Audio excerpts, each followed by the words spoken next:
Previous classes में हमने microphones और लाउड स्पीकर्स के बारे में पढ़ा है। अब इस लेक्चर में हम मल्टीवे स्पीकर सिस्टम के बारे में पढ़ने वाले हैं। तो जैसा कि मैंने पहले भी बताया है, कोई भी लाउड स्पीकर है उसका जो फ्रीक्वेंसी रिस्पॉन्स है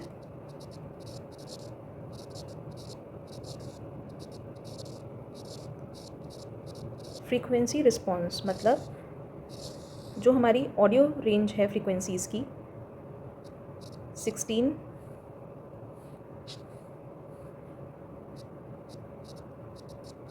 हर्ट्ज़ से लेकर 20 किलो हर्ट्ज़, तो उसके लिए माइक लाउड स्पीकर का जो रिस्पॉन्स है वो फ्लैट होना चाहिए। आउटपुट समान होना चाहिए इन सभी फ्रीक्वेंसी रेंजेस के लिए।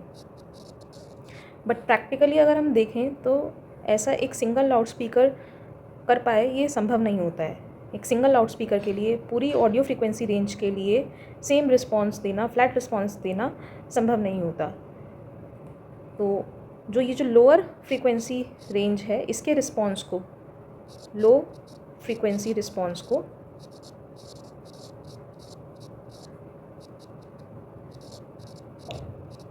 बेस बोलते हैं और हाई फ्रीक्वेंसी रिस्पॉन्स जो है उसको ट्रेबल बोलते हैं।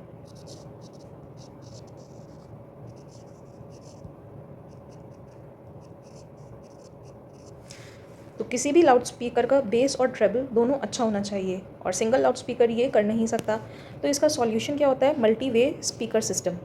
मल्टीवे स्पीकर सिस्टम में क्या होता है, इसमें जो कंप्लीट हमारी ऑडियो फ्रीक्वेंसी की रेंज है इसको पार्ट्स में डिवाइड कर देते हैं, 3 पार्ट्स में, 2 या 3 पार्ट्स में डिवाइड कर देते हैं और हर एक पार्ट के लिए एक सेपरेट लाउड स्पीकर डिज़ाइन किया जाता है। अब इससे क्या होगा, एक सिंगल लाउड स्पीकर को ये पूरी ऑडियो रेंज से डील ना करके सिर्फ छोटी फ्रीक्वेंसी रेंज से डील करना पड़ेगा। इस रेंज के लिए उसका फ्रीक्वेंसी रिस्पॉन्स फ्लैट होना चाहिए। तो जो loud speakers low frequency range को कवर करते हैं उनको बोलते हैं वूफर्स। जो loud speakers high frequency range को कवर करते हैं उनको बोलते हैं ट्वीटर्स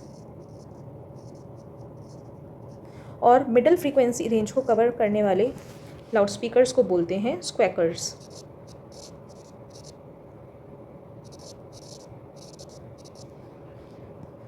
अब ये जो लो फ्रीक्वेंसी रेंज है ये कहाँ से कहाँ तक मानी जाती है? 16 हर्ट्ज़ से 1 किलो हर्ट्ज़ तक।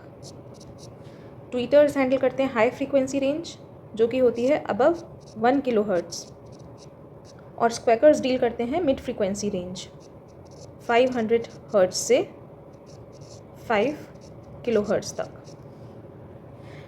तो कोई भी स्पीकर सिस्टम जो इस तरीके से डिज़ाइंड है कि उसमें वूफर्स, स्क्वैकर्स और ट्वीटर्स जुड़े हुए हैं तो उसको बोलते हैं मल्टीवे स्पीकर सिस्टम।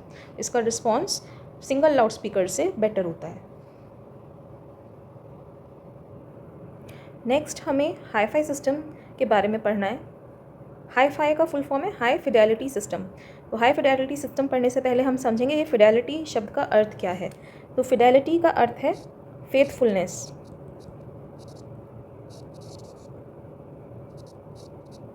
या वफादारी। अगर हम ऑडियो सिस्टम के कॉन्टेक्स्ट में ये समझें फिडेलिटी शब्द का क्या मतलब है, मतलब कोई भी ऑडियो सिस्टम जो है वो उसकी आउटपुट सिग्नल में वो सभी कैरेक्टरिस्टिक्स को रिप्रोड्यूस कर दे जो कि इनपुट सिग्नल में है, तो हम कहते हैं कि हमारा ऑडियो सिस्टम फिडेलिटी फॉलो कर रहा है, हाई फिडेलिटी सिस्टम है।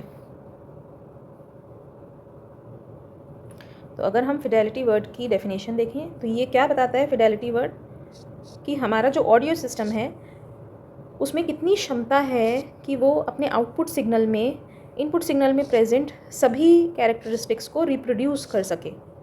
आउटपुट सिग्नल में उन सभी अभिलक्षणों को रिप्रोड्यूस या पुनरुत्पादित कर देने की क्षमता जो इनपुट सिग्नल में मौजूद है ऑडियो सिस्टम की फिडेलिटी कहलाती है। तो अब हमें हाई फिडेलिटी सिस्टम पढ़ना है। हाई फिडेलिटी सिस्टम समझने से पहले हमें ये जानना होगा कि आइडियल फिडेलिटी सिस्टम क्या होता है, उसकी क्या कैरेक्टरिस्टिक्स होती हैं और हाई फिडेलिटी सिस्टम में हम उन कैरेक्टरिस्टिक्स का कितना एडजस्टमेंट लेकर चलते हैं कि अगर इतने तक हमारी ये कैरेक्टरिस्टिक्स हैं तो हम सिस्टम को हाई फिडेलिटी सिस्टम मान लेंगे। तो पहले हम आइडियल फिडेलिटी सिस्टम की कैरेक्टरिस्टिक्स या गुण देखते हैं। तो एक आइडियल फिडेलिटी सिस्टम में ये 6 कैरेक्टरिस्टिक्स होना ज़रूरी है। पहली कैरेक्टरिस्टिक है signal to noise ratio infinity होना चाहिए। सिग्नल टू नॉइज़ रेशो मतलब कि हमारे सिग्नल में कितना नॉइज़ प्रेजेंट है। तो सिग्नल में जो नॉइज़ है वो पूरी तरह ज़ीरो होना चाहिए। तो मतलब signal maximum and noise zero, तो SNR रेशो मतलब signal upon noise equal to infinity होना चाहिए। सेकंड है आउटपुट सिग्नल में डिस्टॉर्शन ज़ीरो होना चाहिए। डिस्टॉर्शन हमने पहले भी पढ़ा, विरूपण जो है इनपुट सिग्नल के कंपैरिजन में अगर हम देखें तो उसका shape as it is maintain रहना चाहिए आउटपुट सिग्नल में, तो डिस्टॉर्शन ज़ीरो होना चाहिए। थर्ड कैरेक्टरिस्टिक है फ्लैट रिस्पॉन्स, मतलब 16 हर्ट्ज से 20 किलो हर्ट्ज जो हमारी ऑडियो फ्रिक्वेंसी रेंज है उसमें जो हमारा ऑडियो सिस्टम है उसका रिस्पॉन्स समान होना चाहिए, फ्लैट रिस्पॉन्स होना चाहिए या 0 dB पर होना चाहिए। फोर्थ कैरेक्टरिस्टिक है मूल सिग्नल में सभी साउंड्स की दिशा की पूर्ण जानकारी देने में सक्षम हो हमारा ऑडियो सिस्टम। मतलब हमारा कोई सिग्नल अगर हम रिकॉर्ड कर रहे हैं, कोई साउंड है उसमें अलग अलग म्यूज़िक इंस्ट्रूमेंट्स हैं, सपोज़ वो अलग अलग जगह रखे हैं, तो सभी इंस्ट्रूमेंट्स, कोई इंस्ट्रूमेंट कहीं से बज रहा है, कोई पास नज़दीक रखा है, कोई दूर है, तो कोई आवाज़ पास से आ रही है, कोई दूर से आ रही है, तो इसके डायरेक्शन का सेंस होना चाहिए कि कहाँ से वो आवाज़ आ रही है, ये पता लगना चाहिए।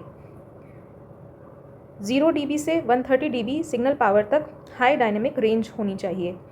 तो ये सिग्नल इतनी रेंज के सिग्नल पावर के लिए हाई डायनेमिक रेंज का मतलब है, डायनेमिक रेंज मतलब कि जो हमारा साउंड सिस्टम है वो जो मैक्सिमम आवाज़ है, लाउडेस्ट साउंड जो है वो कौन सी साउंड को रिस्पॉन्ड कर सकता है और मिनिमम कौन सी साउंड को रिस्पॉन्ड कर सकता है, इन दोनों लाउडेस्ट और क्वाइटेस्ट साउंड का रेशो वो कहलाती है किसी भी साउंड सिस्टम की डायनेमिक रेंज। तो ये जो डायनेमिक रेंज है वो हाई होनी चाहिए इतनी रेंज के सिग्नल पावर के लिए। लास्ट पॉइंट है कि जो हमारे ओरिजिनल सिग्नल में एनवायरमेंटल कंडीशंस हैं वो as it is output signal जब रिप्रोड्यूस हो रहा है तो उसमें भी वो एनवायरमेंटल कंडीशंस उत्पन्न करने की क्षमता हो हमारे ऑडियो सिस्टम में। तो अगर किसी सिस्टम में ये सभी प्रॉपर्टीज़ हैं तो हम कहते हैं आइडियल फिडेलिटी सिस्टम है। तो पूरी दिशा की पूर्ण जानकारी, डायनेमिक रेंज और एनवायरमेंटल कंडीशंस उत्पन्न करने की क्षमता। अब हम हाई फिडेलिटी सिस्टम अगर कंपेयर करें तो उसमें हम क्या देखते हैं कि क्या होनी चाहिए कैरेक्टरिस्टिक्स। हाई फिडेलिटी सिस्टम के लिए SNR signal to noise ratio infinite तो पॉसिबल नहीं है, आइडियल सिस्टम है, तो हाई फिडेलिटी सिस्टम मान लेंगे अगर 50 dB से हमारी अधिक है SNR। फिर डिस्टॉर्शन जो है एम्पलीट्यूड डिस्टॉर्शन, मतलब आउटपुट सिग्नल के एम्पलीट्यूड में अगर डिस्टॉर्शन जो है वो 1% से ज़्यादा नहीं है तो हम मान लेते हैं high Fidelity system.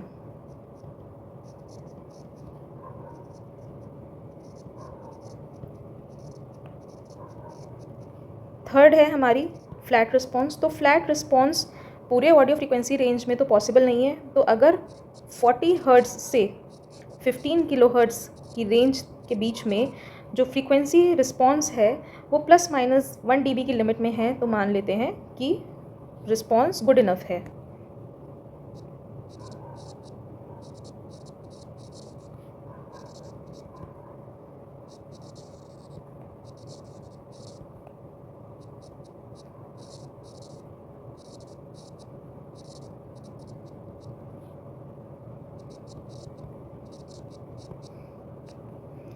Fourth point, दिशा की पूर्ण जानकारी।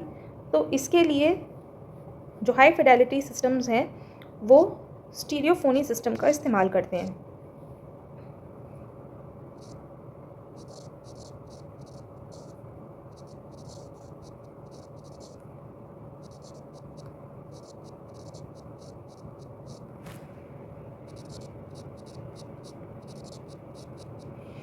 तो दिशा की पूर्ण जानकारी देने के लिए स्टीरियोफोनी सिस्टम का प्रयोग होना चाहिए हाई फिडेलिटी सिस्टम में।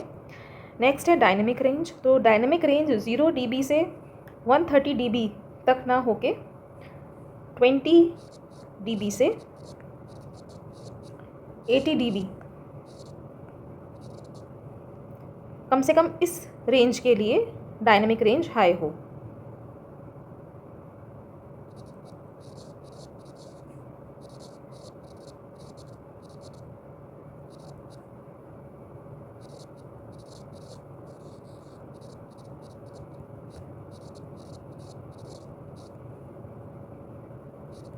लास्ट है एनवायरमेंटल कंडीशंस। तो सिक्स्थ है पॉइंट, एनवायरमेंटल कंडीशंस इस तरीके की होनी चाहिए कि बाहर का जो नॉइज़ है वो इफ़ेक्ट ना करे हमारे आउटपुट सिग्नल को, प्लस जो अकाउस्टिक रिवर्बरेशन है उसके लिए पर्याप्त समय मिले। रिवर्बरेशन का क्या मतलब होता है? कोई भी कमरा है जिसमें साउंड है, तो साउंड क्या है, दीवारों से टकराकर कमरे में कुछ टाइम तक सुनी जा सकती है, तो उसको बोलते हैं रिवर्बरेशन। तो ये इन सब इफ़ेक्ट्स का वो सिस्टम ध्यान रख सके। तो ये 6 पॉइंट्स हमारे हाई फिडेलिटी सिस्टम के। एसएनआर 50 dB से ज़्यादा होना चाहिए, एम्पलीट्यूड डिस्टॉर्शन 1% से कम। फिर हमारा जो फ्रीक्वेंसी रिस्पॉन्स है वो एटलीस्ट 40 हर्ट्ज से 15 किलो हर्ट्ज की फ्रीक्वेंसी रेंज के लिए ±1 dB की लिमिट में होना चाहिए, मतलब लगभग फ्लैट रिस्पॉन्स होता है जब 0 dB होता है। फिर नेक्स्ट कि हमें डायरेक्शन का पता चले कि कौन सी साउंड किस तरफ से आ रही है, तो उसके लिए स्टीरियोफोनी सिस्टम का प्रयोग हो। हाई डायनेमिक रेंज हो एटलीस्ट 20 dB से 80 dB सिग्नल पावर के लिए। एनवायरमेंटल कंडीशंस इस तरीके की हो कि हमारे आउटपुट सिग्नल में इनपुट सिग्नल के समान सब इफ़ेक्ट आ सके। तो ये है हाई फिडेलिटी सिस्टम के बारे में। नेक्स्ट है डॉल्बी सिस्टम्स। तो डॉल्बी सिस्टम एक टेक्निक है जिससे सिग्नल टू नॉइस रेशो को बेहतर बनाया जाता है। ये डॉल्बी लेबोरेटरीज़ द्वारा विकसित किया गया था। अब इसमें नॉइज़ रिडक्शन के लिए सिग्नल टू नॉइज़ रेशो अगर बेहतर बनानी है तो नॉइज़ को रिड्यूस करना पड़ेगा। तो नॉइज़ रिडक्शन के लिए क्या किया जाता है, जिस समय हम साउंड रिकॉर्ड करते हैं, रिकॉर्डिंग के समय प्री एम्फेसिस का प्रयोग किया जाता है और प्लेबैक के समय डी एम्फेसिस का प्रयोग किया जाता है। तो ये प्री एम्फेसिस क्या होता है? प्री एम्फेसिस में जो हाई फ्रीक्वेंसी कंपोनेंट्स हैं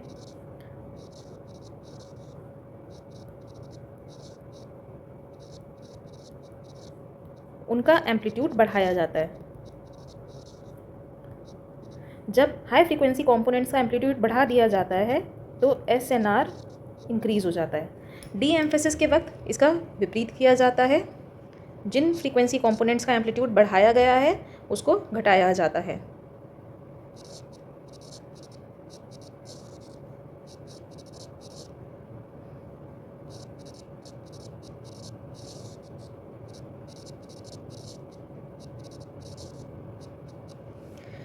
दूसरी इसमें जो टेक्निक यूज़ होती है वो है कंप्रेशन, और प्लेबैक के समय एक्सपेंशन। कंप्रेशन में क्या होता है? कंप्रेशन में जो डायनेमिक रेंज है सिग्नल की उसको कंप्रेस किया जाता है।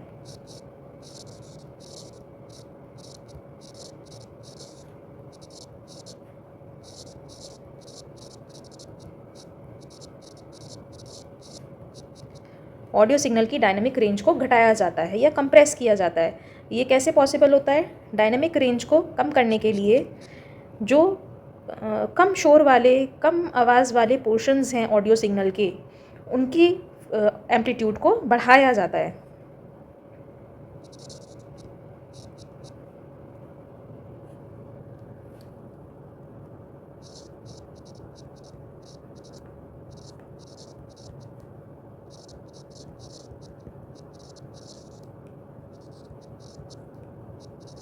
क्वाइट पोर्शंस के एम्पलीट्यूड को बढ़ाया जाता है, क्योंकि डायनेमिक रेंज क्या होती है? सबसे तेज़ आवाज़ जिसको रिस्पॉन्ड कर सके हमारा ये ऑडियो सिस्टम, और डिवाइडेड बाय जो सबसे वीकेस्ट आवाज़ है, क्वाइटेस्ट आवाज़ है, उसको रिस्पॉन्ड कर सके। तो अगर हम क्वाइट वाली पोर्शन का एम्पलीट्यूड बढ़ा देंगे तो डायनेमिक रेंज ऑटोमेटिकली घट जाएगा। एक्सपेंशन के समय ठीक इसका रिवर्स किया जाता है, डायनेमिक रेंज को बढ़ाया जाता है। तो ये प्रोसेस करने से डॉल्बी लेबोरेटरीज़ ने ये पाया था कि नॉइज़ जो है वो रिड्यूस हो जाती है, एसएनआर इम्प्रूव हो जाता है सिस्टम का। तो इसके लिए कई सारे डॉल्बी सिस्टम्स आए। 1965 में डॉल्बी ए सिस्टम आया।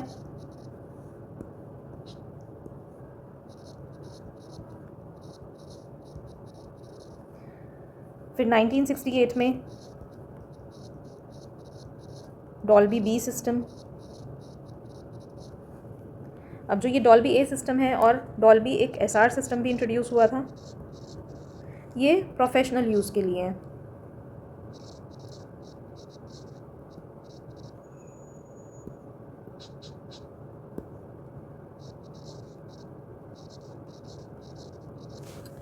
और जो ये डॉल्बी बी सिस्टम है प्लस इसके साथ साथ डॉल्बी सी, डॉल्बी एस, ये सब कंज्यूमर मार्केट के लिए डेवलप हुए थे।